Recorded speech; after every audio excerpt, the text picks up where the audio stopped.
আরে ভাই দাঁড়া, তোর বাচ্চাকে সামনে নিয়ে যাস না। আরে ভাই কি হয়েছে, আমার বেটাকে সামনে নিয়ে যাব না কেন?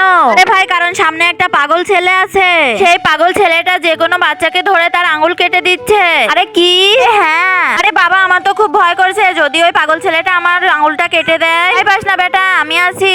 এ ভাই আমরা 5-6 জন লোককে এই কথা বলি এবং 5-6 জন লোককে ডেকে আনি, পরে একসাথে অনেকজন মিলে ওই ছেলেটাকে ধরবো। এ ভাই ওখানে একটা ছেলে। আচ্ছা চলো। এ ভাই ওই একটা ছেলে। দাঁড়াও আমি এক্ষুনি একটা লাঠি আনি, তারপরে যাবো। হ্যাঁ তাড়াতাড়ি আয়, তাহলে ওই ছেলেটার হাত পা আমরা ভেঙে দিব। ঠিক আছে, আমি ডানটা নিয়ে চলে এসেছি, তাড়াতাড়ি চলো। হ্যাঁ হ্যাঁ চলো আমার পিছু পিছু। অসহায় বাবার জন্য কে বা লাইক সাবস্ক্রাইব করবে? আমি জানি দুষ্টু বাচ্চারা লাইক সাবস্ক্রাইব করবে না, আর ভালো বাচ্চারা লাইক সাবস্ক্রাইব করে যাবে। ওই ছেলেটা দেখো গাড়ির সামনে দাঁড়িয়ে আছে, চলো ওই গাড়িটাকে একটু ঠেলা দিগা।